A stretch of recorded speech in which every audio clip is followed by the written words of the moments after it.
Hello, everybody. Welcome to day 3 of the Cheltenham Festival. We had a great 2 days with, of course, Honeysuckle, but then Tiger Roll ended up getting second. But a big long shot at about 70-1 ended up winning one of the races as well. So we'll get right into it here. So this is day number 3. This is Thursday for the Cheltenham Festival. We have 7 races and we're gonna get ready for the big race for tomorrow, and that'll be on a later show. So, Sarah, I'm gonna let you go first.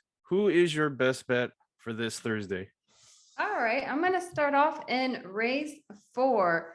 This is an incredibly competitive field. We're going to see if maybe the 2 Flooring Porter is going to come back and take the win again. But I am going to go with the 10 horse Royal Kahala. You know, after an 8-month layoff, he came back and just had impressive run after run after run. So we're going to see if he can kind of get a hat trick here with getting his 3rd back-to-back win. I think the drop back and distance here is they're going to be racing at 4,822 meters. I think it's going to be sets him up perfect. I think that's kind of his sweet spot. I mean, this horse has kind of proven he can dominate several different distances. So we'll see how he does there. That's the 10 Royal Kahala and race 4.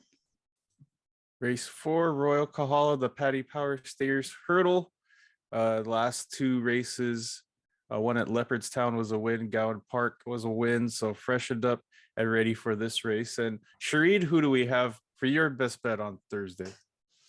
My best bet on the day 3 will also be in race 4, the Stayer Hurdle. I will go for number 4, Classical Dream, because at the first season that he joined Willie Mullins stable, he had 4 straight wins over 2 to 2.5 miles under Ruby Walsh and Paul Townend as well. And he still went well up in distance over 3 miles since April last year. He was the winner of the Champion Stayer Hurdle at Purchaston and the Christmas Hurdle at Leopardstown. And I quite like his consistent results over the soft or the yielding ground at Ireland, because we just watched the day 2 races in the rain and the ground was heavy, and hopefully the weather on day 3 will be better. But I hope to see that Classical Dream will have another Cheltenham Festival victory this year after winning the Supreme Novices Hurdle in 2019. So my best bet will be number 4, Classical Dream in race 4. Race 4, the French-bred horse Classical Dream, came up from Clairefontaine and Sable Serath, if I'm pronouncing that right. Then went straight to Ireland and getting 2 wins, and then had a win at Cheltenham, as what Charene mentioned, and is now fresh in 48 days, just like Sarah's horse, Royal Kahala. And I also have a best bet in this race as well. But Steve, let's have you go. What is your best bet? Yeah, I went to race number 1, a very small field in the Turners Novices Chase. I went for number 1, Bob Ollinger. Great fan of Henry de Bromhead, the trainer, and the jockey Rachael Blackmore. And it's a match. It looks like a match between Gallop and Deschamps for Willie Mullins and Paul Townend and Bob Ollinger. And despite the small field, it looks really exciting. The ground at Cheltenham, it dries out very quickly, but it still looks like it will be a test. And of course, the clerk of the course has had a bit of stick today for watering before rain came, so his name has been mud today in some quarters, rather controversial in day 2. And the horse was last seen at Punchestown winning the Kildare Novice Chase from Capandano, and he's unbeaten in 2 runs over the larger obstacles. So for me, race 1, the best bet is Bob Ollinger. Bob Ollinger is currently on a 5-win streak, but hasn't got below a second yet. His career is 7-1. You're looking at $2 in the market for a very small field of 4. So it's between the 2, as what Steve mentioned, Bob Ollinger at Galop Deschamps. But yeah, so my best bet is going to be in race number 4. So all 3 of us have a best bet. It's going to be the battle of the best bets at Cheltenham. Yeah. I took Paisley Park. I think that's number 7. Yeah, number 7, Paisley Park.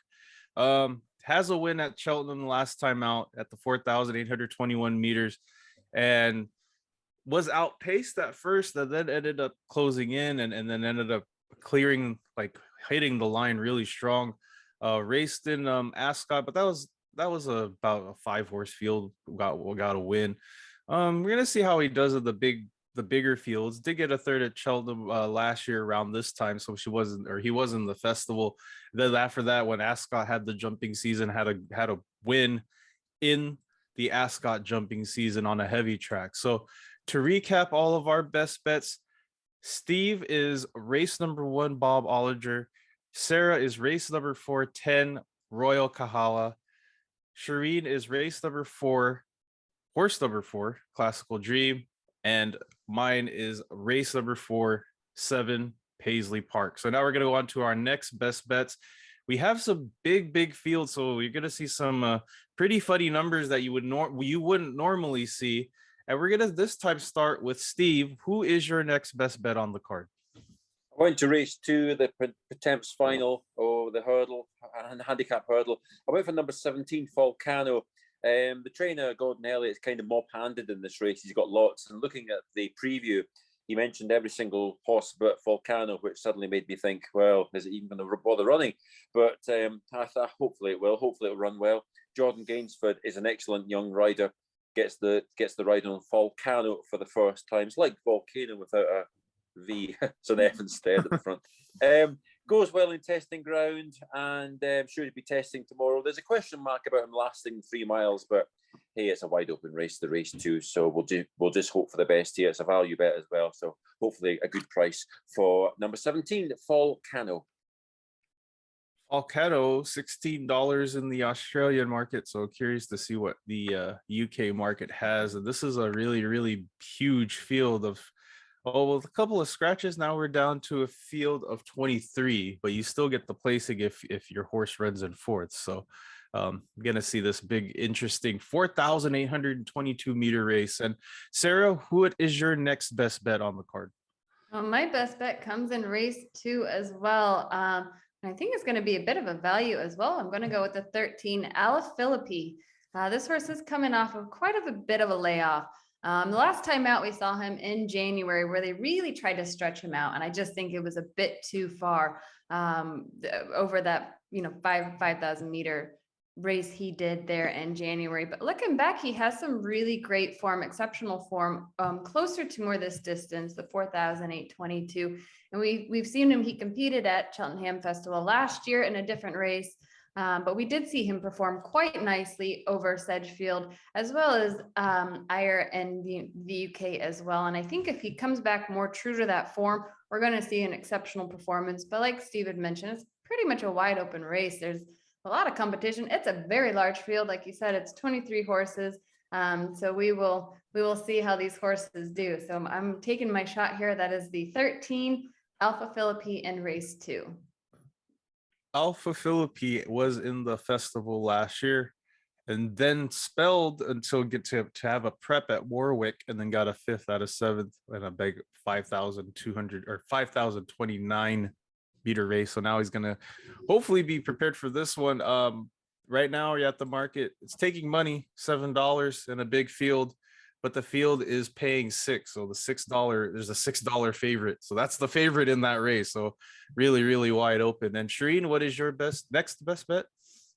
Yeah, I agree that race 2 is going to be an interesting race. So I will have my next best bet in race 2 as well. And I will go for number 8, Third Wind. Currently, the price will be around $18. And Third Wind focused on racing over 3 miles since 2020. And he ran 4th in this race in that year. And later, he did quite well in some small fields, including winning a grade 2 at Haydock on the soft ground.